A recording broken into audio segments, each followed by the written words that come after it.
Marqué à l'époque. Or, bien-aimé, si le coronavirus était à l'époque de Noé, tout le monde allait entrer dans l'arche. Ça, vous me croyez? Dites-moi amen.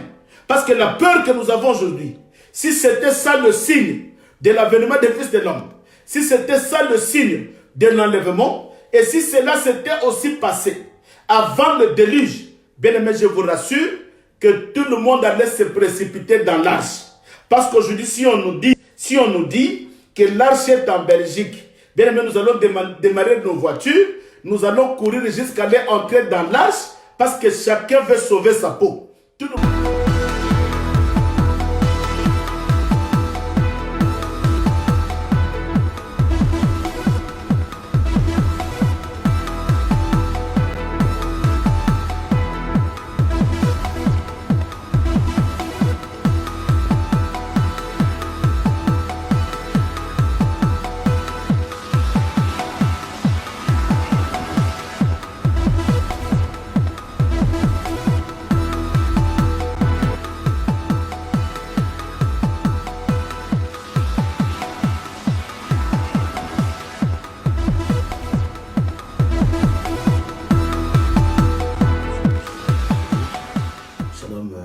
Le Saint, nous vous bénissons, que le Seigneur vous soit favorable et qu'il nous soit aussi favorable pendant ces moments que le Seigneur a permis que nous puissions l'écouter par les enseignements bien-aimés.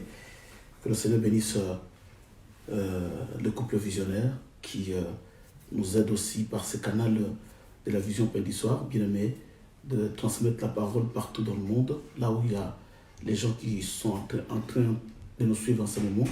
Que le Seigneur vous bénisse et qu'il bénisse aussi tous les hommes de Dieu qui prêchent la parole de Dieu dans sa totalité et dans la sainteté et qui ont une mission également de préparer le peuple de Dieu en ce moment de confinement. Voilà pourquoi nous avions dit que nous devions profiter de ces moments bien aimés pour les enseignements, parce que dès que nous sortirons de ces lieux, que nous soyons des chrétiens forts et puissants. Je le dis et je le répète. Voilà la mission de Dieu pour ces moments. Alors, nous sommes en train de parler sur un enseignement qui est très important. Nous allons d'abord prier le Seigneur pour que Dieu nous ramène dans sa profondeur, pour que Dieu puisse nous aider, qu'il nous accorde son esprit en ce moment, son intelligence divine et la sagesse divine, et que Dieu seul puisse parler en ces moments. Bien-aimés, nous allons prier.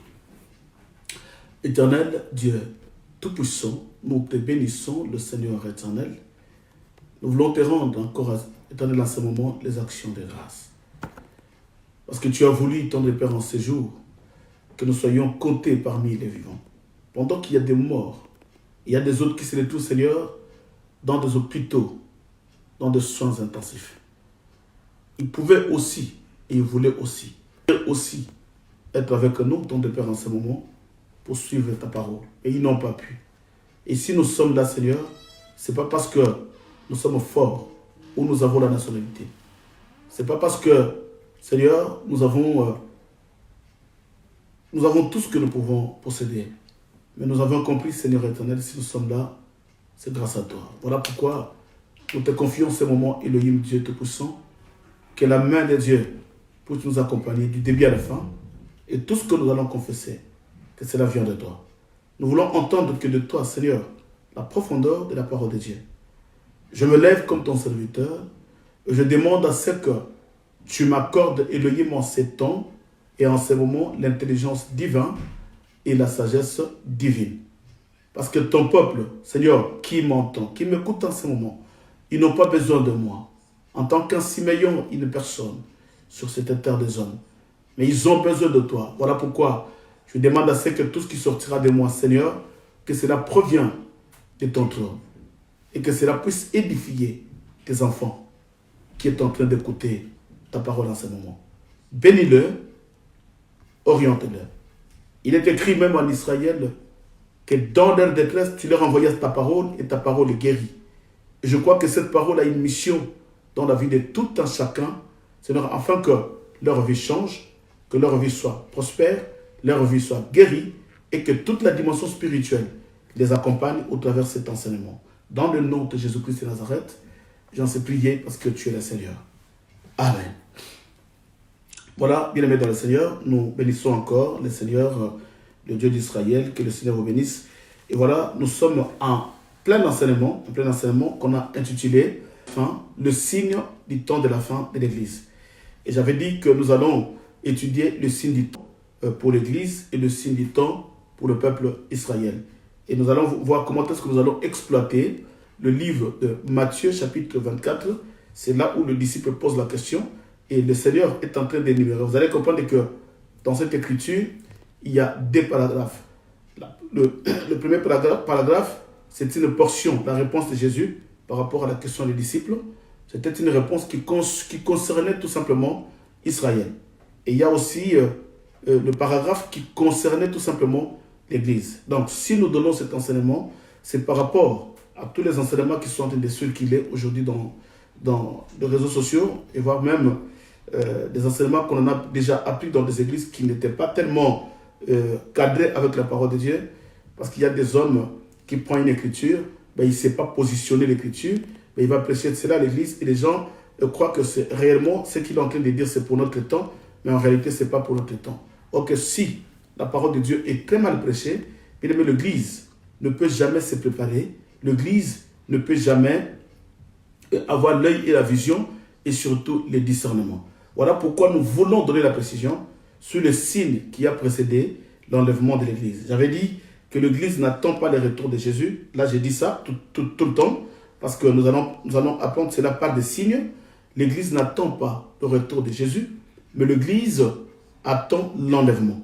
Mais qui attend le retour de Jésus? C'est Israël. Nous allons prouver cela par les Écritures. Voilà pourquoi j'avais dit, bien aimé dans le Seigneur, nous ne pouvons pas prêcher la parole de Dieu en l'air, où nos convictions, non, notre base, notre soubassement, c'est la parole de Dieu. Et nous allons vraiment nous asseoir sur la parole, nous allons vérifier chaque écriture dans la parole, et c'est cette écriture-là qui va nous prouver si exactement nous sommes dans le vrai. Voilà. Alors, nous allons commencer maintenant à étudier petit à petit le signe qui précède l'enlèvement et les signes qui précèdent le retour glorieux de Jésus. Voilà, parce qu'il y a des enseignements qui disent que l'Église attend, nous attendons le Seigneur Jésus-Christ.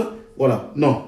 Nous devons donner vraiment une précision sur ça. Parce que nous tendons, bien aimé, vers le temps de la fin. Et l'Église vit déjà le temps de la fin. Mais nous devons avoir les signes pour que l'Église puisse se préparer. Parce que si on n'a pas les signes, et on va vous prêcher des signes des fois qui n'existent pas, et les gens se mettent dans la peur pour rien. En réalité, il y a une pensée exacte que nous devons transmettre à l'Église. Voilà. Nous allons plus rapidement dans le livre de Matthieu chapitre 24. Je commence au verset 36 et jusqu'au verset 41. Vous allez comprendre pourquoi j'ai commencé là-bas. Je commence au verset 36. La Bible dit ceci. Pour ce qui est du jour, déjà, il y a une question qui était posée au verset 3 pour arriver au verset 6. La Bible dit ceci, je commence au verset 1er. Comme Jésus s'en allait, au sorti du temple, Jésus sort du temple, les disciples s'approchèrent pour lui faire remarquer la construction. Mais il leur dit, voyez-vous tout cela? Je vous le dis en vérité, il ne restera pas ici pierre sur pierre qui ne soit ébranlé. Je vais parler de cela plus tard. Mais ici, je commence d'abord sur les signes de l'Église. Parce que là, il y a un message prophétique que le Seigneur avait répondu à ses disciples. Suivez-moi bien, bien-aimés, les amoureux de la parole. Nous allons voler et nous allons nous plonger dans les Écritures pour saisir réellement la pensée de Dieu. Parce que l'Église d'aujourd'hui, bien-aimés, si l'Église a perdu sa saveur, si l'Église d'aujourd'hui n'a pas de valeur, c'est parce que l'Église n'est pas enseignée. L'Église n'est pas enseignée. Voilà pourquoi nous avons des chrétiens qui sont ballottés à tout vent, qui suivent n'importe qui et n'importe quoi, qui sont séduits par n'importe quel esprit. Tout ça, c'est à cause d'une chose, la manque de la connaissance. Voilà pourquoi Dieu a voulu, en ce moment de confinement, que l'Église soit réellement et profondément enseignée pour que nous puissions marcher dans l'exactitude des Écritures. Voilà pourquoi vous allez me permettre d'aller tout doucement pour lire les Écritures et expliquer pour que vous puissiez avoir vraiment la connaissance exacte de ce que Dieu veut. Et au verset 3, toujours dans Matthieu chapitre 24, au verset 3, la Bible dit ceci. Il s'assit sur la montagne des Oliviers. Et les disciples virent en particulier, lui posèrent cette question. Écoutez la question. dis-nous, quand cela arrivera-t-il? Et quel sera le signe de ton avènement et de la fin du monde? Voilà. Donc là, il y a deux questions. Quel sera le signe de ton avènement et le signe de la fin du monde? C'est que quand nous parlons de l'avènement de Jésus, ce n'est pas la fin du monde. Il y a l'avènement de Jésus, mais le monde continue. Il y a des gens qui vont continuer à vivre sur la terre. Voilà pourquoi les disciples précisent la question. Quels sont les signes? C'est que le disciple cherchait à comprendre le signe, premièrement, de l'avènement de Jésus. Ça, c'était la première question. Et la deuxième question, le signe de la fin du monde. Parce que vous savez, il y a des gens qui mélangent l'avènement de Jésus et la fin du monde. Et dans l'avènement de Jésus, bien aimé, il y a deux étapes et il y a deux mouvements. Dans l'avènement de Jésus, il y a le premier événement qui est l'enlèvement. C'est aussi l'avènement de Jésus. Nous allons étudier cela. Pourquoi? Et il y a la deuxième phase qui est le retour glorieux de Jésus en Israël. Parce que ceux qui posaient la question, c'était le juif. Parce que pendant que Jésus leur parlait de son retour et de l'enlèvement de l'épouse, maintenant le disciple lui pose la question. Quel sera le signe de ton avènement et de la fin du monde? Et voilà pourquoi j'ai dit à l'église que nous avons deux points, deux aspects. Le premier aspect, c'est l'avènement de Jésus. Le deuxième aspect, c'est la fin du monde. C'est pour dire que même s'il y a l'avènement de Jésus qui se présente, ça ne sera pas la fin du monde. Parce qu'il y a la grande tribulation qui va suivre. Il y a le millénium qui va suivre. Et il y a le jugement dernier qui va suivre. Mais le disciple lui pose la question. Jésus commence d'abord à répondre. Au lieu de prendre d'abord l'image d'Israël, parce que quand tu lis du verset 4 jusqu'au verset 36, jusqu'au verset 35, vous allez comprendre que toutes les réponses que Jésus donne, premièrement, c'était pour Israël. C'est quoi? C'est le retour glorieux de Jésus en Israël. Mais au verset 36, maintenant c'est pour l'Église. Il est en train de répondre pour l'Église. Il dit ceci. Je commence au verset 36. Parce que je parle d'abord sur le signe avant l'enlèvement. C'est pour l'Église d'abord. Et nous allons entamer le signe pour Israël, pour ne pas mélanger. Parce que je dis, il y a des gens qui mélangent tellement, et voilà pourquoi nous sommes dans la confusion de l'Évangile. Au verset 36, la Bible dit ceci. Pour ce qui est du jour et de l'heure. Alléluia. Là maintenant, il parle du jour et de l'heure. C'est qu'il est en train de déterminer un temps. Il dit pour ce qui est du jour et de l'heure, personne ne le sait. Ni les anges des cieux, ni le Fils lui-même Jésus. Il dit ni le Fils, parce qu'il donnait tout au Père, mais le Père seul. Mais écoutez maintenant la réponse de Jésus. Écoutez, vous allez comprendre que ici, il parle de l'Église. Il ne parle pas d'Israël. Suivez-moi très bien, parce que nous commençons déjà à donner la précision sur quelques signes et nous allons arriver à la fin plus tard. Mais là, nous commençons déjà à décoller. Écoutez la réponse de Jésus. Jésus dit ceci. Si je suis rapide, vous me dites je suis rapide. Comme ça, je vais essayer encore de baisser la rapidité pour que vous puissiez saisir la pensée de Dieu bien-aimé. Parce que c'est ça le but de Dieu. On lui pose la question. Jésus répond ceci. Il dit, pour ce qui est du jour et de l'heure, personne ne le sait. Ni les anges, ni les anges des cieux, ni moi qui suis le Fils, mais c'est le Père seul. Au verset 37, maintenant, il commence à donner la précision. Bien aimé, la parole de Dieu ne doit pas être prêchée en l'air.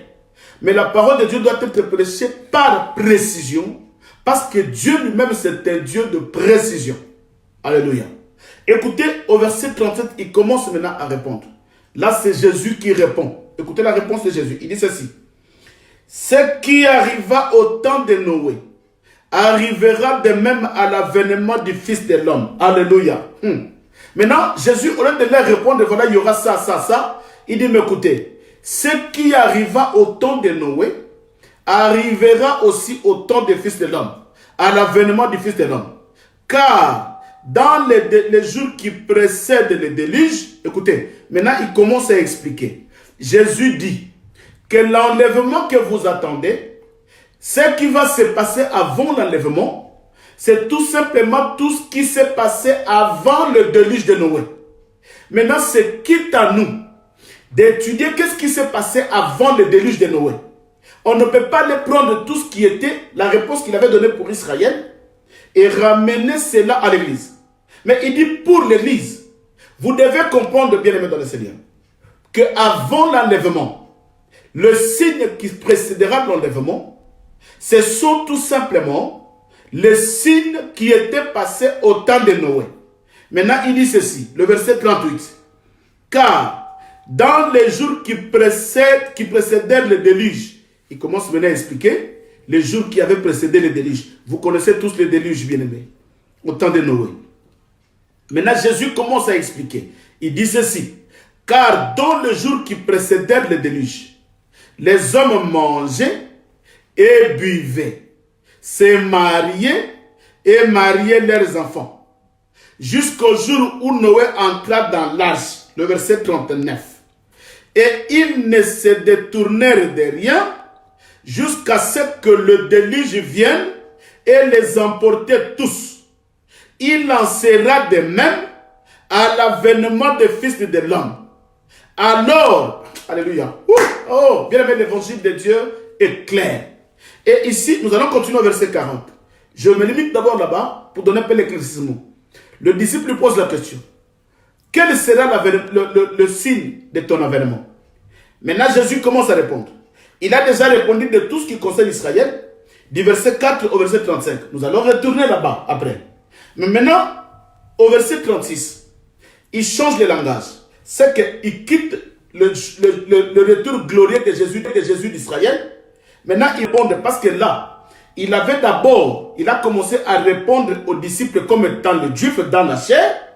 Et maintenant, il va répondre aux disciples comme étant l'église. Parce qu'ils sont des disciples, les apôtres, il fait partie de l'église. Voilà pourquoi j'ai dit au peuple qu'il y a le juif qui ont cru à la parole. Paul était lui-même juif dans la chair, mais il avait cru à la parole. C'est qu'il y a aussi des juifs chrétiens.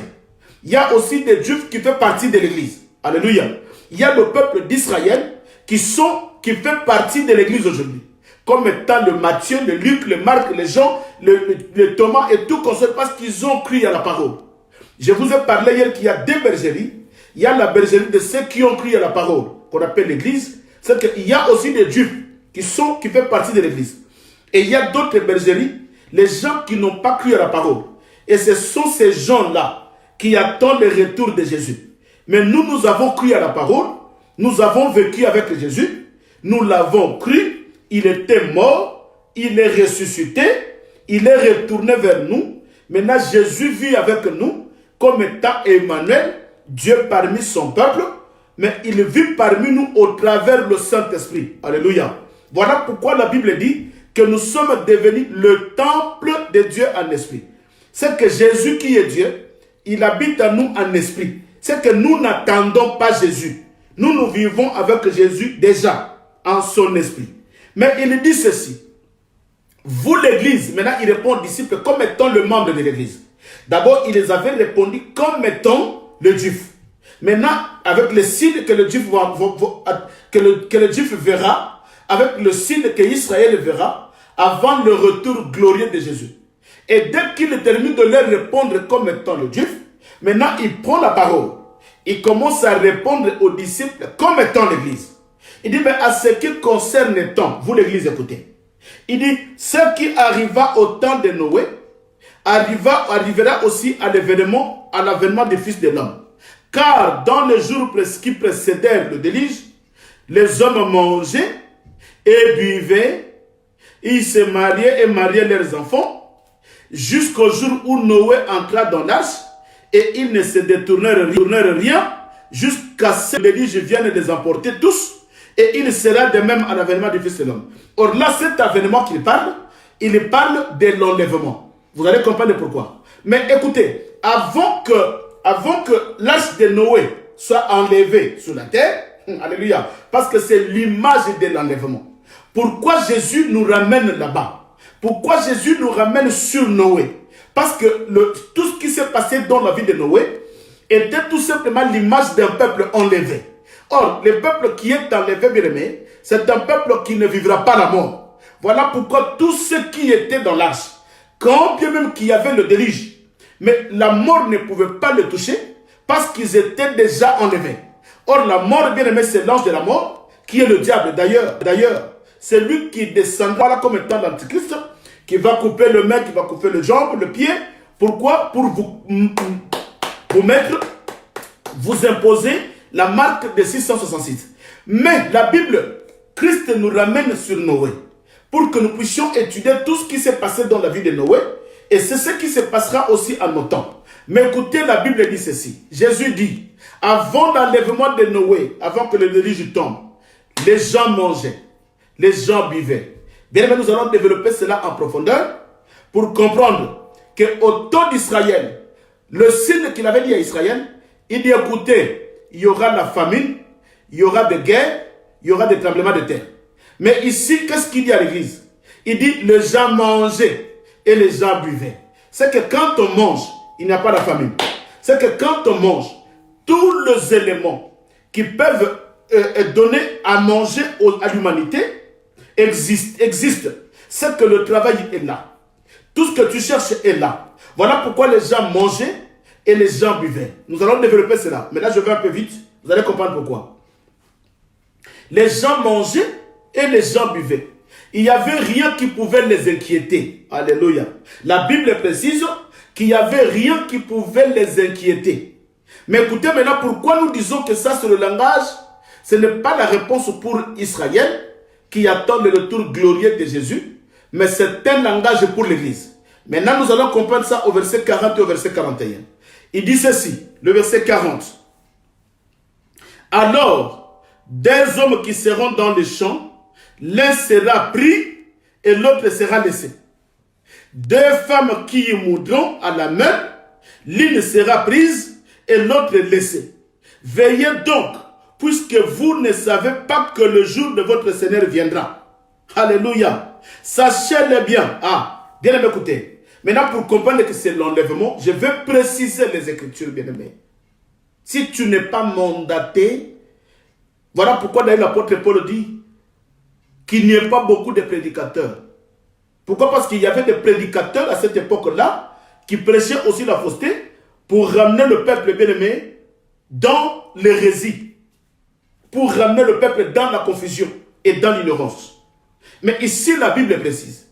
Il dit, écoutez, ce qui s'est passé au temps de Noé passera aussi à l'avènement des fils de l'homme. Mais ce qu'est l'avènement, il parle ici.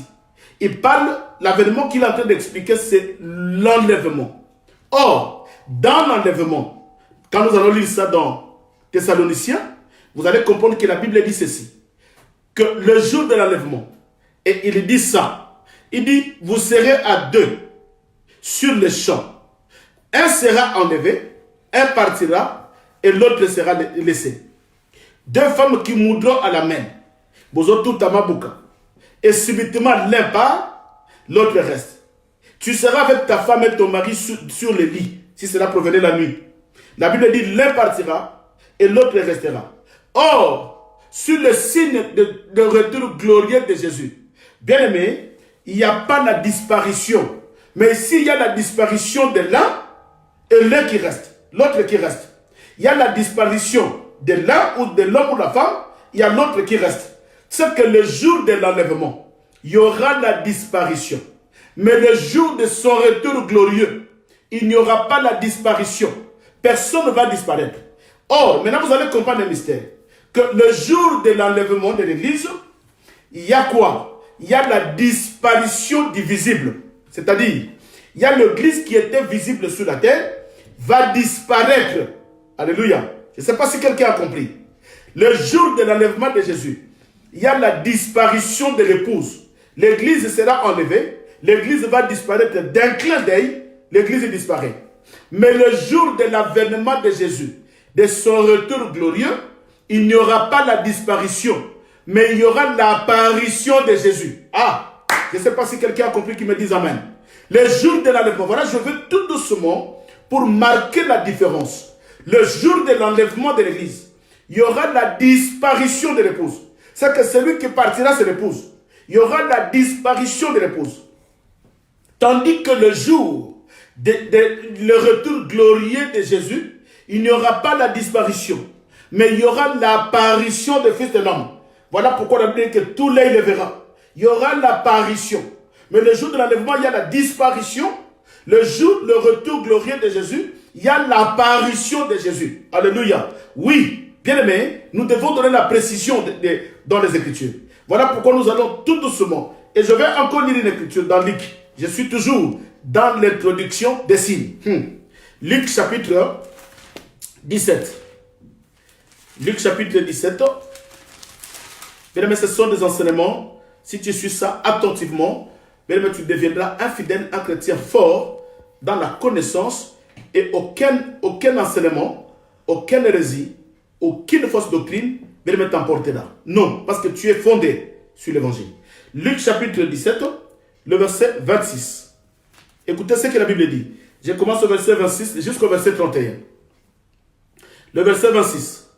Écoutez, il dit encore ceci. Là, les disciples lui posent encore la question. Oh! Je commence au verset 22, pour la meilleure compréhension. Il dit ceci. Ici, il dit aux disciples, des jours viendront où vous désirez voir un jour du Fils de l'homme, et vous ne le verrez point. On vous dira, il est ici, il est là-bas, n'allez pas, ne courez pas après, car comme l'éclair resplendit et brille d'une extrémité du ciel à l'autre, ainsi sera le Fils de l'homme en son jour. Mais il faut auparavant qu'il souffre beaucoup et qu'il soit rejeté par cette génération, comme on l'avait rejeté, le Christ. Et le verset 26, il commence à répondre. Ce qui arriva du temps de Noé arrivera de même au jour du Fils de l'homme. Les hommes mangeaient, buvaient, se mariaient et mariaient leurs enfants, jusqu'au jour où Noé entra dans l'arche, le déluge vint et le fit tous périr. Le verset 28, écoutez, il précise encore, bien aimé, il y a déjà l'image de l'enlèvement que nous devons étudier. On ne peut pas prêcher l'enlèvement à la hâte, on ne peut pas prêcher l'enlèvement brutalement sans étudier les Écritures. Parce que Dieu lui-même, Jésus, il nous ramène dans l'image. Il nous a ramené dans l'image de l'enlèvement comme étant le déluge de Noé. Mais là, il nous parle encore de notre signe, de notre image. Le verset 28, il dit ceci. Ce qui arriva du temps de Lot, en Sodome et Gomorrhe, arrivera pareil.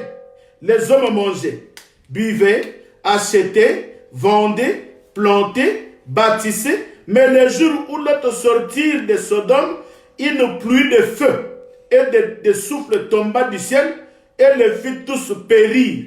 Il en sera de même le jour où le Fils de l'homme... Alléluia. Écoutez bien aimé. Dieu nous ramène dans deux images. La première image, c'est le déluge de Noé. Il dit tout ce qui s'est passé au temps de Noé, c'est ce qui se passera aussi à l'avènement du Fils de l'homme. Il dit encore, tout ce qui s'est passé avant que l'autre sorte de Sodome et Gomorre, tout ce qui s'est passé donc pour Dieu, la Sodome et Gomorre, la sortie de l'autre dans Sodome et Gomorre, c'était tout simplement l'image de l'enlèvement d'une épouse. L'image de l'enlèvement d'une épouse, même dans Noé, c'est tout simplement l'image de l'enlèvement pour que le déluge s'abatte. Alors voilà pourquoi nous disons ceci, bien-aimés. Nous devons maintenant comprendre, parce que là, la Bible dit que les gens mangeaient. C'est qu'il n'y avait pas un signe qui les avait marqués. Bien-aimés, suivez-moi bien, s'il vous plaît. Suivez-moi bien. Il n'y avait pas un signe qui les avait inquiétés. Il n'y avait pas un signe qui les avait marqués à l'époque. Or, bien-aimés, si le coronavirus était à l'époque de Noé, tout le monde allait entrer dans l'arche. Ça, vous me croyez? Dites-moi amen. Parce que la peur que nous avons aujourd'hui, si c'était ça le signe de l'avènement du Fils de l'homme, si c'était ça le signe de l'enlèvement, et si cela s'était aussi passé avant le déluge, bien aimé, je vous rassure que tout le monde allait se précipiter dans l'arche. Parce qu'aujourd'hui, si on nous dit que l'arche est en Belgique, bien aimé, nous allons démarrer nos voitures, nous allons courir jusqu'à aller entrer dans l'arche, parce que chacun veut sauver sa peau. Tout le monde veut sauver sa peau. Voilà pourquoi Dieu, dans son intelligence, il n'a pas voulu donner un signe qui va marquer l'humanité. Pour que l'humanité dise, ah, voilà ce signe, c'est que l'enlèvement est prêt. Non, il dit, ça sera en un clin d'œil. Vous serez en train de coudre. Vous serez en train de coudre ensemble deux femmes. Subitement, sans signal, sans alarme, ben l'un partira et l'autre restera. Cela veut dire quoi? Bien aimé, le temps où nous sommes, il y a déjà des signes qui apparaissent. Ce n'est pas le corona, ce n'est pas le Covid-19. Non, mais le signe qui apparaît, c'est quoi? C'est qu'en ce moment, les gens mangent, les gens boivent, les gens se marient, ils font marier leurs enfants. Mais par contre, les gens ne tiennent pas compte qu'il y a déjà une trompette de Noé qui est en train de sonner. Or, le seul signe, bien aimé dans le Seigneur, qui avait précédé le déluge, ce n'est ni le tremblement de terre, ce n'est ni de guerre entre nations, ce n'est ni la famine. Les gens mangeaient et buvaient. Les gens étaient bien. Comme aujourd'hui, les gens mangent et boivent. Aujourd'hui, nous voyons comment est-ce que les gens s'habillent. Les gens mangent, ils roulent carrosse. Les gens mangent, ils roulent carrosse. Ils s'habillent bien, ils sont bien. Tout est bien. Il n'y a pas la famine, il n'y a ni de guerre, ni de tremblement de terre, il n'y a rien. Mais qu'est-ce qui a marqué cette époque? Avant le déluge, même au temps de Noé, bien aimé, il n'y a pas eu de tremblement de terre. Moi, je te dis aujourd'hui, bien aimé dans le Seigneur, tu ne vivras pas de tremblement de terre. Ce n'est pas le tremblement de terre qui passe en Chine, ni le tremblement de terre qui passe, je ne sais pas moi, en Asie. Non, non, non, non, non. Ce n'est pas ça le signe de la fin du monde. Ni le déluge, ni tout ce qui se passe, bien aimé. L'ouragan, tout ce qui se passe aux États-Unis. Non, il donne les noms parce qu'il y a des fléaux qui passent. Ce n'est pas ça le signe. Non, ce n'est pas le signe. Dieu nous ramène chez Noé. Dieu nous ramène chez Lot. Si nous voulons comprendre le signe de l'enlèvement, bien aimé dans le Seigneur, le premier signe de l'enlèvement, c'est quoi? Ce n'est que la trompette de Noé qui avait sonné. Noé a sonné la trompette pour que tout le monde puisse se préparer à la guerre. Mais les gens n'ont pas pu. Écoutez, les gens n'ont pas pu se préparer. Si tu attends des signes, bien aimé, tu ne le verras pas. Le signe qui annonce l'enlèvement, c'est la trompette qui est en train de sonner. Cette trompette, c'est l'évangile éternel. Ce n'est pas n'importe quel évangile, mais c'est l'évangile de Noé. Parce que la Bible dit, alléluia, bien aimé, la trompette de Noé, ce n'est pas n'importe quel évangile, mais c'est l'évangile de la doctrine du Seigneur. Alléluia. Oui, bien aimé dans le Seigneur. Il n'y avait pas aucun signe qui devrait signaler les gens que faites vite parce que écoutez ce signe-là, l'enlèvement est proche. Non, il n'y avait aucun signe. Voilà pourquoi je dis à l'église, bien aimé, ne suivez pas les enseignements qu'on est en train de vous enseigner, qu'il faut voir les tremblements de terre. Non. Écoutez tous les signes qui précèdent l'enlèvement. Bien aimé, tous ces signes-là se sont déjà accomplis. Voilà aujourd'hui comment est-ce que les gens courent derrière le manger. Pourquoi les gens vont aller chercher des délivrances? Voilà, nous allons parler de cela tout de suite. Vous allez comprendre que le diable s'est incarné dans le soi-disant homme de Dieu. Ils sont en train de prêcher le message pour séduire le peuple de Dieu. Maintenant, ils détournent leur regard sur la trompette de Noé. Pendant que Noé sonne la trompette de la justice, vous allez étudier ça. Pendant que Noé sonne la trompette de la justice, la trompette de la sainteté, mais il y a d'autres gens qui sonnent aussi leur trompette pour détourner l'église de la vision de la trompette de Noé. Or, c'est cette trompette-là qui était sonnée pour préparer l'église, préparer le peuple pour qu'il puisse entrer dans l'arche. Mais il y avait d'autres trompettes qui sonnaient. C'était quelle trompette? La trompette de la prospérité. Nous sommes le ministère de la prospérité. Bien aimé, ils détournent les gens de la vision parce que la Bible dit que les gens mangeaient et buvaient. Maintenant, ils doivent aller chercher la bénédiction pour qu'ils mangent, pour qu'ils boivent, pour qu'ils s'habillent, pour qu'ils se payent de maisons et de voitures. C'est que l'évangile, la trompette, une trompette, fausse trompette, les a tourné le visage, bien aimé, dans la prospérité. Et parce que la Bible dit que les gens se mariaient et ils mariaient leurs enfants. Voilà, aujourd'hui, il y a la trompette qui sonne. Quelle est cette trompette?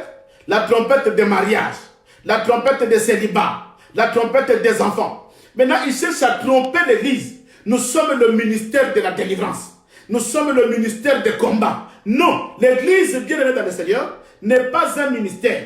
Mais ce que nous avons besoin, c'est la trompette qui ramène les gens dans l'arche de Noé.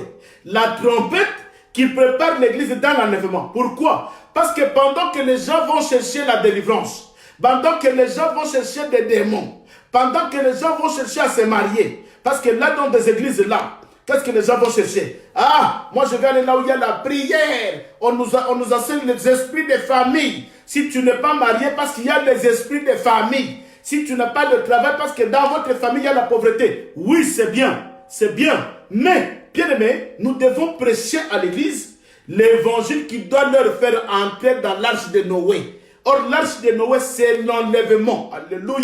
Quel est cet évangile, bien aimé, qui doit nous ramener dans l'arche de Noé?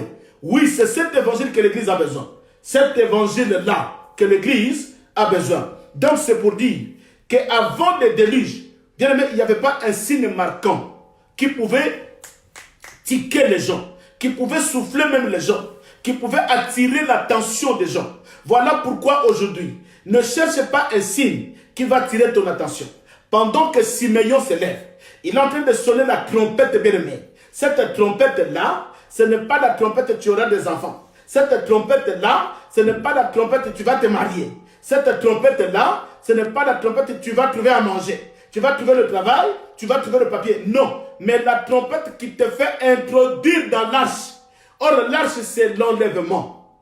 Bien aimé, le seul signe, le premier signe, c'était quoi? C'était la trompette de Noé qui avait sonné. Or, cette trompette, c'est la parole que nous sommes en train d'enseigner l'église de Dieu. Dis-moi un grand amen, bien aimé dans le Seigneur. Mais maintenant, nous voulons comprendre, bien aimé, quel était le signe, ce signe-là qui avait précédé. Genèse, je vais au chapitre 6. Genèse chapitre 6, le verset 5. Genèse 6, le verset 5. Écoutez ce que la Bible dit. L'Éternel vit que la méchanceté des hommes était grande sur la terre et que toutes les pensées de leur cœur se portaient chaque jour uniquement vers le mal. L'Éternel se repentit d'avoir fait l'homme sur la terre et il fut affligé à son cœur.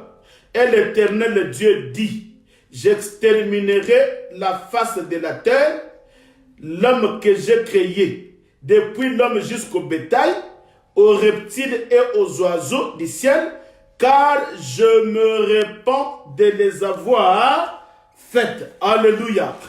Bien aimé, écoutez. Écoutez ce que Dieu dit. Il y a, j'appelle ça le baromètre de Dieu. C'est l'unité de mesure. Je sais que tu avais appris à l'école, bien aimé, en physique, le baromètre, l'unité de mesure.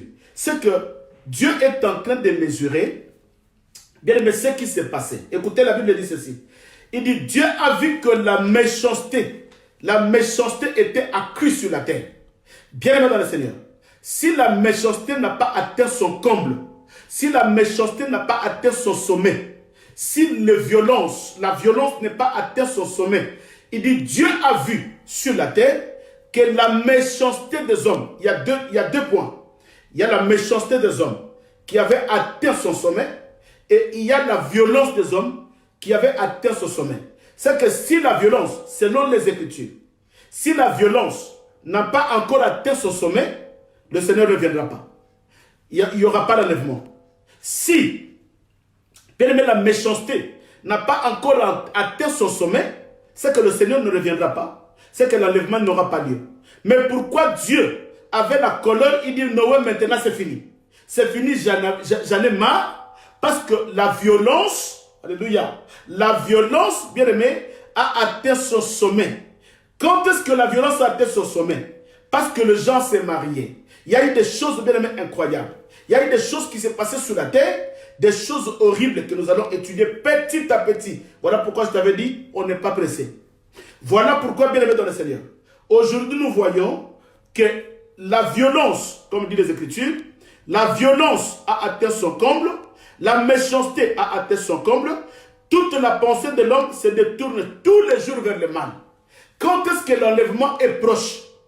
Quand la violence atteint son comble. Bien aimé, nous voyons le monde d'aujourd'hui. Le monde est devenu tellement violent. Un homme peut te tuer à cause de ses intérêts. L'homme peut te trahir à cause de ses intérêts. Comment est-ce que la méchanceté est venue, bien aimé? Aujourd'hui, il y a des gens qui vivent la méchanceté gratuite. Pour rien, bien aimé, nous voyons comment est-ce que les Occidentaux, bien aimé, déposent la méchanceté gratuite à d'autres races. Voilà combien, et tout ça, c'est la méchanceté. Et bien aimé, quand nous suivons tout ça, nous comprenons que la méchanceté a atteint son comble. Là où l'homme voit aussi son prochain, il voit une autre personne créée par Dieu comme un singe. Il voit une autre personne créée par Dieu comme un animal. Mais voilà quelle dimension de la méchanceté. Et la Bible dit que quand le cœur de l'homme, bien aimé, atteint son comble dans le mal, c'est que tous les jours que l'homme dort et qu'il se réveille, dans son cœur, il n'y a que le mal qui tourne. Bien aimé dans le Seigneur, si réellement, parce que on n'a pas la précision, si réellement ce Covid-19 a été créé par une personne, bien aimé, quel était le désir de son cœur? C'était de détruire l'humanité pour ses intérêts. C'est qu'aujourd'hui, bien aimé dans le Seigneur, vous allez voir comment est-ce que le cœur de l'homme est devenu tortueux. Si l'église souffre aujourd'hui, parce que dans l'église, nous avons des gens qui viennent à l'église qui ne sont pas encore délivrés du cœur, qui ne sont pas encore atteints le niveau de la nouvelle naissance. Même dans l'église, bien aimé, il y a des conflits. Même au niveau pastoral, au niveau des pasteurs, il y a des conflits. Bien aimé, il n'y a pas d'amour. Pourquoi? Parce que le cœur médite nuit et jour le mal. Or que ici, la Bible dit que Dieu a vu que la méchanceté a atteint son comble. Dieu a vu que la méchanceté, bien aimé, la violence a atteint son comble.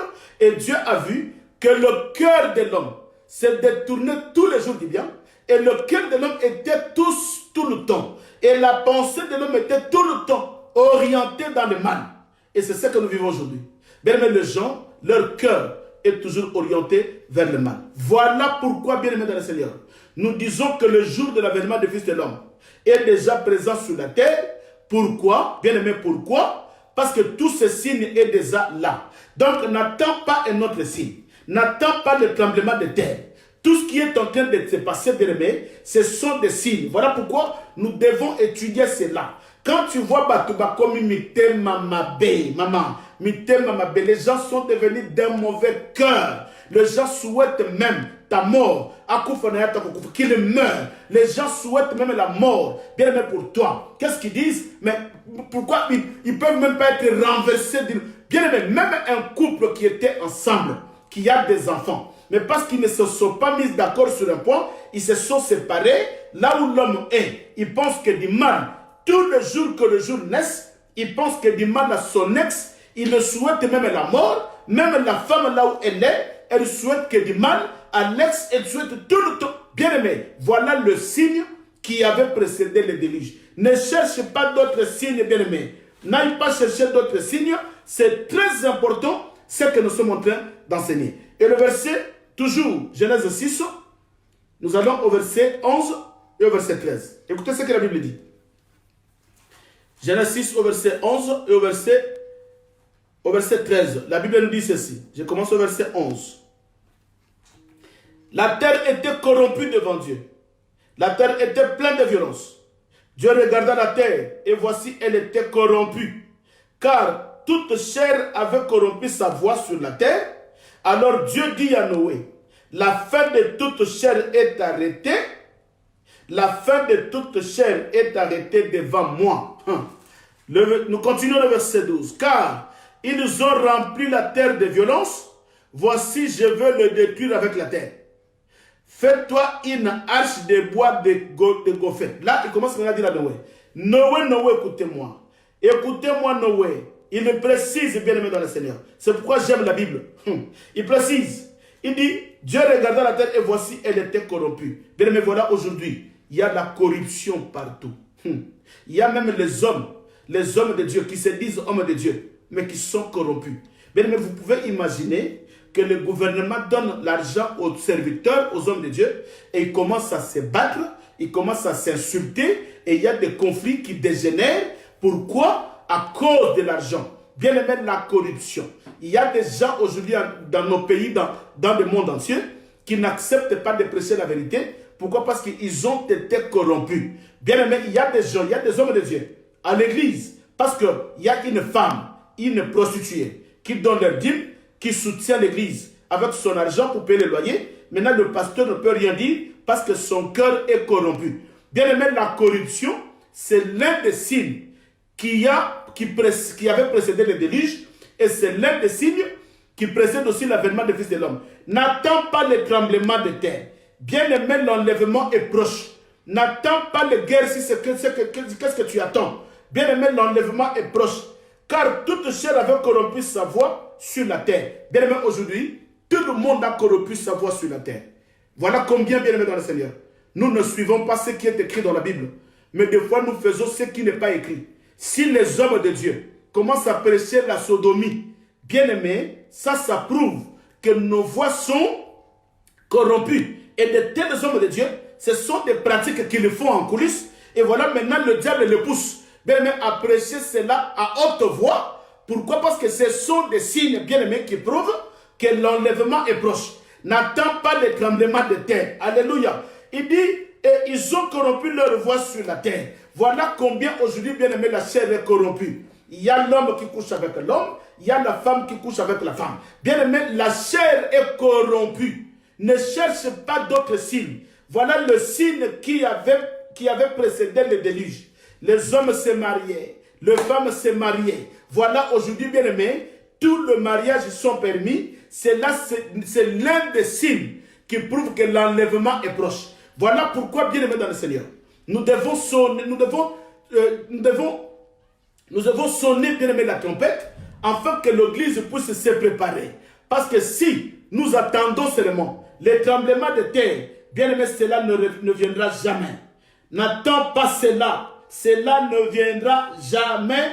Je te dis jamais. Bien aimé, voilà. Ça, ce sont des signes dont Dieu se sert. C'est là où Dieu prend la décision de mettre fin. Il dit, Noé, c'est fini. Il n'y a pas de tremblement de terre qui avait précédé. Mais Dieu dit à Noé, Noé, c'est fini. Bien aimé, il dit, Noé, c'est fini. Et il dit, ce qu'il arrivera au temps de Noé, arrivera aussi à l'avènement du Fils de l'homme qui est l'enlèvement. C'est quoi au fait? Bien aimé, en ce moment où nous vivons, c'est un moment de l'inconscience. Cette inconscience-là a frappé tout le monde. Quand il y a la vérité de la parole, les gens ne veulent pas de ça à cause de l'inconscience. Aujourd'hui, les actions inconscientes, les femmes inconscientes, les hommes inconscients. Bien aimé, il y a l'inconscience qui régnait. Pourquoi? Parce que les gens mangeaient, ils buvaient, ils se mariaient, ils mariaient leurs enfants. Ils ne se doutaient de rien. C'est qu'ils ne se doutaient de rien. Ils ne pensaient à rien. Oui, je vais me marier. Je vais coucher avec n'importe quelle femme. Je vais coucher avec n'importe quelle fille. Oui, je suis beau. Oui, je suis belle. Oui, je suis ceci. Oui, j'ai mon argent. Oui, j'ai ma vie. Je suis élevé. J'ai la renommée. J'ai la gloire. J'ai l'élévation. Bien aimé, les gens étaient inconscients. Et c'est cette inconscience-là qui est en train de vivre aujourd'hui. Bien aimé, écoutez. Est-ce que c'est ça la question que je me pose. Tout cela, bien aimé, la question qu'on se pose. Quand Jésus-Christ répond dans toutes ces choses, ce n'est pas le retour glorieux de Jésus, mais ce n'est rien que l'enlèvement. Parce que j'avais dit, dans l'enlèvement, bien aimé, il y a l'église qui disparaît. C'est qu'il y a l'enlèvement de l'église qui disparaît. Mais le jour du retour de Jésus, ce n'est pas les gens qui vont disparaître. Mais le jour de l'enlèvement, vous serez à deux sur le lit, l'un partira et l'autre restera. Ça, c'est l'enlèvement. Et c'est ça que Jésus a répondu dans Matthieu 24, en commençant au verset 36 et on descend. Mais le jour du Seigneur, qui est le retour glorieux de Jésus-Christ, bien aimé, là, il n'y aura pas d'apparition. Les Juifs ne vont pas être enlevés. Personne ne va disparaître. Mais ça sera l'apparition de Jésus. Pourquoi, bien aimé dans le Seigneur? Parce que dans le livre d'Ecclésiaste, écoutez, il n'y a pas quelque chose qui va se passer avant l'enlèvement. Bien aimé, tout ce qui se passera dans l'enlèvement, ce sont des choses qui ont déjà existé. Voilà pourquoi la Bible dit ceci dans Ecclésiaste. Nous allons lire rapidement. On n'est pas pressé. Voilà pourquoi quand je parle, je sais qu'on a tellement de temps. Bien aimé, même si on ne termine pas, je sais qu'on ne va pas terminer ce que j'ai essayé de numérer, mais nous allons quand même avancer demain. Ecclésiaste chapitre 3 et le verset 15 dit ceci. Je commence d'abord le verset 1er. Chapitre 1, Ecclésiaste 1, le verset 9. J'ai lu Ecclésiaste 1, 9. Et je vais lire Ecclésiaste 3, 15. Ecclésiaste 1, 9. et Ecclésiaste 3, 15. 1, 9, la Bible dit ceci. Ce qui a été, c'est ce qui sera. Et ce qui s'est fait, c'est ce qui se fera. Il n'y en a rien de nouveau sous le soleil. Écoutez bien, aimé. Ce qui était au temps de Noé, c'est ce qui aussi sera. C'est ce qui sera. Il n'y a rien de nouveau sous le soleil. Voilà pourquoi Dieu a voulu nous enseigner qu'il n'attendait pas quelque chose de nouveau. C'est pourquoi il nous a ramenés à Noé. Il nous a ramenés chez Lot. Ce qui s'est passé au temps de Lot, ce qui s'est passé au temps de Noé, c'est ce qui se passera aussi. Et au chapitre 3, le verset 15, il répète encore. Il dit ceci au verset 15. Il dit ceci. Ce qui a déjà été, c'est ce qui sera. Ce qui est a déjà été. Et ce qui sera a déjà été.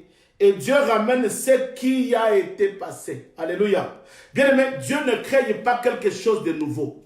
Voilà pourquoi aujourd'hui, quand on vous dit qu'il y a une prophétie, que tu ouvres la Bible, tu verras un cheveu blanc, tu prends ça, tu mets dans un bidon, dans l'eau, vous allez boire toute la famille. C'est ça le remède de Covid-19. Bien aimé, ça c'est quel enseignement? Ça existait où dans la Bible? Ça existait où? Quelle est cette prophétie? Ça provient d'où, bien aimé dans le Seigneur? Non, cela n'existe pas dans la Bible. C'est pourquoi vous devez faire attention, nous allons lire ça. Et écoutez bien aimé, les mouvements, ces mouvements qui étaient normaux, il y avait des mouvements normaux à ce moment-là, bien aimé, la tranquillité, malgré la trompette de Noé, mais il n'y avait aucun mouvement, il n'y avait rien qui pouvait inquiéter les gens. Et aujourd'hui, pendant que Simeon crie à la radio plein du soir, parce que s'il y a des gens qui m'écoutent, mais les gens boivent, ils mangent, ils boivent, ils mangent, ils vivent, bien aimé. Tout était normal. J'insiste encore. Avant que le déluge arrive, avant que l'âge de Noé soit enlevé, bien aimé, toute la vie était normale. Il n'y avait pas un signe prévisible qui pouvait alerter le peuple. J'insiste encore. Il n'y avait pas un signe prévisible qui pouvait alerter le peuple. Je vais prendre encore un deuxième témoin. Il y a encore un témoin qui nous précise, avant l'enlèvement, comment ça va se passer. 1 Thessaloniciens chapitre 5. Nous surveillons le temps. Dans 7 minutes, nous allons clôturer, bien aimé. On a largement le temps de parler de cela parce que nous sommes toujours en train de développer petit à petit. Ne soyez pas pressés. 1 Thessaloniciens chapitre 5, du premier verset au 6e verset. Voilà encore le signe que l'apôtre Paul est en train de nous expliquer ici. Je commence au verset 1er. 1 Thessaloniciens 5, 1 à 6. Écoutez. Pour ce qui est du temps, des moments, vous n'avez pas besoin, frère, qu'on vous les écrive. Là, il est en train d'avertir l'Église pour ce qui concerne le temps de l'enlèvement ou le signe de l'enlèvement. Il dit, vous n'avez pas besoin, frère, qu'on vous les écrive, car vous savez bien vous-même que le jour du Seigneur viendra comme un voleur dans la nuit. Écoutez. Il dit, le jour du Seigneur viendra comme un voleur. Bien aimé, quand le voleur vient, il ne donne pas un signe. Ah, là maintenant quelqu'un a compris le signe de l'enlèvement. Quand le voleur vient, il ne donne pas un signe. Bien aimé, je n'ai jamais vu un voleur qui vient à ta maison, qui t'envoie une lettre, qu'aujourd'hui on est lundi, mais le dimanche à minuit, je viendrai chez toi voler. Non, non, non, bien aimé. Le voleur vient, il ne fait pas un signe. Voilà pourquoi maintenant l'apôtre Paul explique clairement ce que Jésus avait répondu aux disciples. Il dit ceci, je répète, car vous savez bien vous-même que le jour du Seigneur viendra comme un voleur la nuit.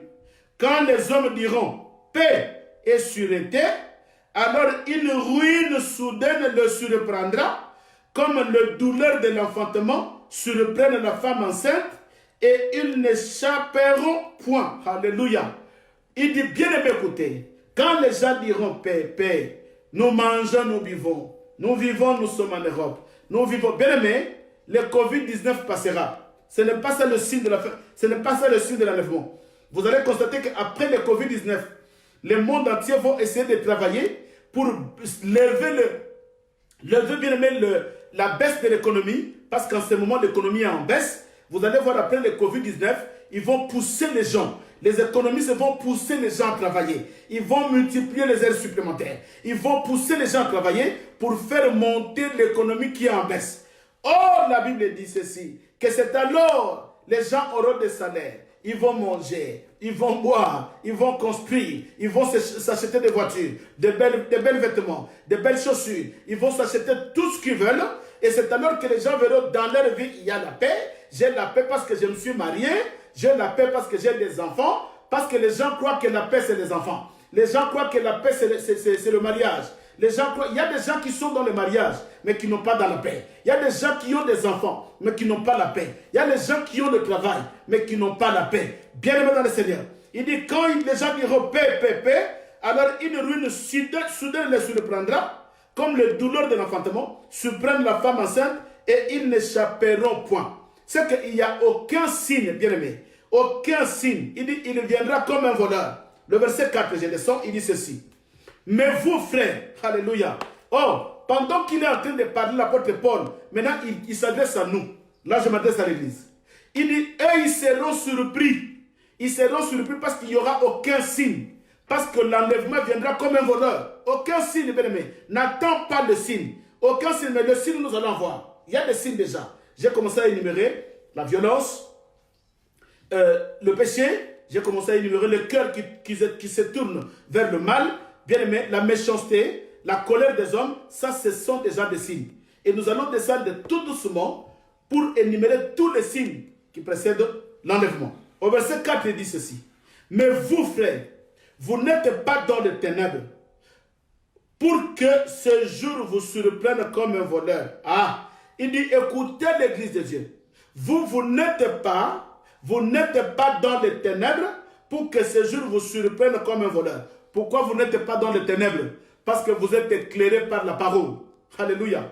Parce que vous êtes éclairés par la parole. Bien aimé, écoutez. Parce que vous êtes éclairés dans la parole. Le verset 5. Vous êtes tous les enfants de la lumière et des enfants du jour. Nous ne sommes point de la nuit, ni du ténèbre. Ne dormons donc point comme les autres, mais veillez et soyons sobres. Alléluia. Il dit veillez et soyez sobres. Bien-aimés. Voilà pourquoi je répète encore. Si on avait dit qu'il y a l'enlèvement, ou s'il y avait l'arche aujourd'hui, et que le Covid-19 était aujourd'hui, bien-aimés, tout le monde allait fuir, parce que nous avons tous la peur de Covid-19. Tout le monde avait fui, allait fuir. Voilà pourquoi la Bible dit que ce jour-là viendra comme un voleur. Il n'y aura aucun signe.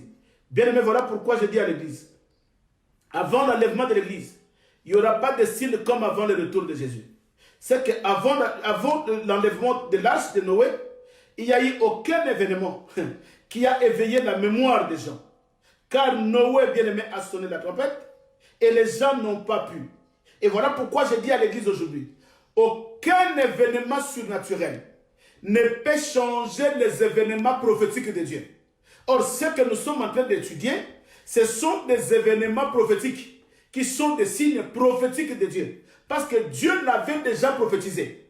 Et il n'y aura aucun signe, bien aimé, naturel qui peut venir changer le calendrier de Dieu, qui peut venir changer le calendrier prophétique de Dieu.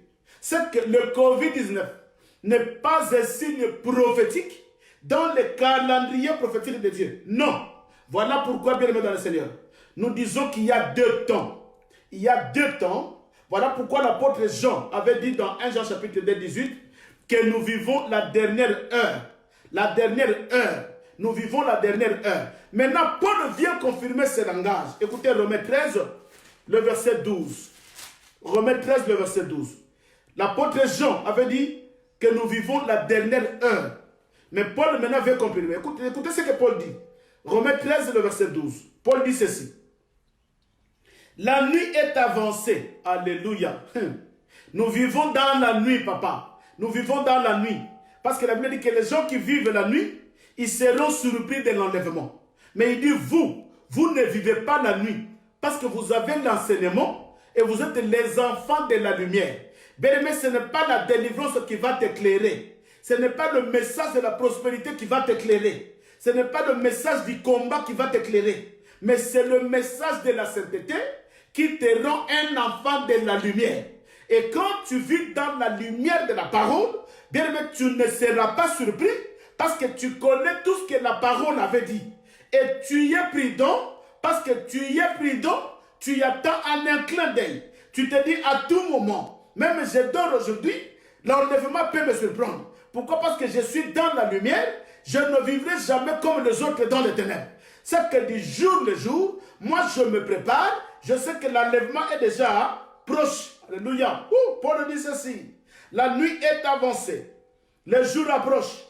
Dépouillons-nous des œuvres des ténèbres et revêtons-nous les armes de la lumière. Alléluia. Il dit la nuit est avancée. Dépouillons-nous des œuvres de ténèbres et revêtons-nous les œuvres de la lumière. Bien-aimés dans le Seigneur, ceux qui sont revêtus des œuvres des ténèbres, ce sont ceux-là qui vivent dans les ténèbres. Et ces gens-là seront surpris parce qu'ils n'ont pas la lumière. Or, la lumière est donnée par la parole. Alléluia. Et ce n'est pas n'importe quelle parole qui est claire. Nous avons tous la parole. Mais il y a une parole qui donne l'éclairage. Voilà pourquoi tu dois chercher une église qui a la révélation de la parole. Parce que toute cette parole n'éclaire pas. Nous avons tous la Bible. Cela n'éclaire pas. Psaume, je vais confirmer cette écriture. Psaume 119, le verset 105. Bien aimé, je veux que tu soulignes ça sur ta Bible. Psaume 119, le verset 105. Écoutez ce que la Bible dit. Ta parole est une lampe à mes pieds et la lumière à mon sentier. Mais écoutez maintenant. Ça, c'est la parole. Mais au verset, nous allons maintenant au verset 130. Nous avons tous la parole. Nous avons tous la parole. Mais qu'est-ce qui éclaire l'Église? La Bible dit ceci, au verset 130. Toujours, psaume 119, le verset 130. Bien, mais nous possédons tous la Bible. Mais on peut te prêcher la Bible. La Bible n'éclaire pas. On peut te prêcher ces écritures. D'ailleurs, la Bible dit que les écritures tuent. Parce que les écritures tuent. Or, les écritures, c'est la Bible. Mais écoutez ce que David dit. Il dit ceci, au verset 160. Non, au verset 130 plutôt. La Bible dit, ta révélation, la révélation de ta parole est claire. Alléluia. Il dit, la révélation de ta parole est claire. Elle donne de l'intelligence aux simples. Alléluia. Bien aimé, la révélation de la parole est claire. Voilà pourquoi on reconnaît un homme de Dieu. Quand il lit cet évangile, bien aimé, il doit sortir la révélation dans les Écritures. C'est ça le mandat que les hommes de Dieu ont reçu. Et c'est au travers de cette révélation que l'Église a la vie. Au travers de cette révélation que l'Église, bien aimé, se prépare à l'enlèvement. Parce que quand la révélation n'est plus là, le peuple n'est pas éclairé. Ils vont vous prêcher la parole, bien aimé, sans l'éclairage. Une parole qui n'éclaire pas. Soyez bénis, il n'y a pas d'éclairage. Et soyez bénis, il n'y a pas d'éclairage. Venez, nous, c'est l'école de la délivrance. Il n'y a pas d'éclairage, papa. Là, l'école de la délivrance, ils vont vous parler des démons. Ils vont te faire peur. Tu commences à avoir peur même au serpent. Tu as peur même au rat. Tu as peur même au crapaud. Tout ce que tu vois, tu as peur. Ça ne t'éclairera jamais. Jamais. Mais l'évangile qui est clair, bien aimé, c'est l'évangile de la sainteté. Et c'est cet évangile-là, bien aimé dans le Seigneur, qui nous ramène au plus près de notre Seigneur. Alléluia. Bien aimé, nous allons poser la question demain. Une grande question qu'on se pose. Quels sont les signes qui définissent la dernière heure? Parce que l'apôtre Jean dit, nous sommes à la dernière heure. Et Paul dit que le jour est avancé, dépouillons-nous des œuvres du ténèbres. Maman, j'ai dit à quelqu'un, le jour est avancé, la nuit est avancée. Parce qu'après la nuit, il y a la lumière qui vient. Or, après cette nuit que nous vivons, il y a la lumière. Or, la lumière, c'est l'enlèvement. Voilà pourquoi nous disons à l'Église, dépouillons-nous des œuvres des ténèbres et revêtons-nous les œuvres de la lumière. C'est alors que nous allons devenir les enfants de la lumière et chercher une Église qui a la révélation de la parole, bien mais pour que ta vie soit éclairée.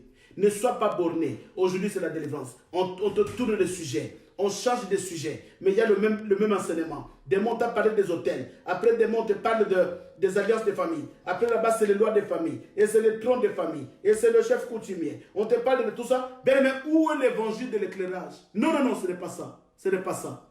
Nous cherchons l'évangile de l'éclairage. Bien, nous allons aller tout doucement, petit à petit, parce que tout ce que je préparais, je n'ai même pas touché à cela. Il va savoir nous faire déjà 1 heure du temps. Bien-aimés, nous devons limiter le temps parce qu'il y a des gens qui nous suivent aussi après sur Facebook, qui suivent les enseignements. Donnez-leur aussi le temps de suivre le vidéo de 50 minutes et d'1 heure de temps qui va leur aider, bien-aimés, à bien assimiler la matière et enfin que nous puissions continuer en beauté avec les seigneurs. Donc demain, nous allons essayer de décortiquer quels sont les signes qui précèdent la dernière heure. Parce que là, l'apôtre Jean nous parle de la dernière heure et il y a Paul qui nous parle de la nuit qui est avancée. Or, quand la nuit avance, c'est que nous arrivons vers 3h, 4h, 5h du matin. Par là, il y a le matin qui arrive. Alléluia. Voilà, bien-aimé dans le Seigneur. Pour ne pas déborder, nous allons nous limiter là et je vais prier pour toi. Éternel, bénis ton peuple.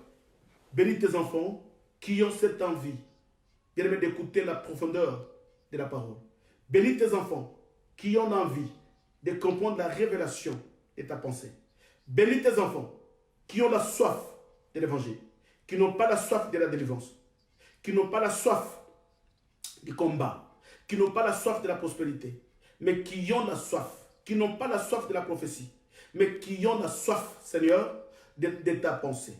Bénis-le et qu'il soit disponible à tous les jours à 19h. Seigneur, que nous soyons ensemble, par la grâce de Dieu, nous mangerons tout ce que, Seigneur, qui proviendra de ta cuisine céleste. Bénis tes enfants, bénis les hommes de Dieu, bénis encore le couple visionnaire et bénis-nous aussi tes serviteurs.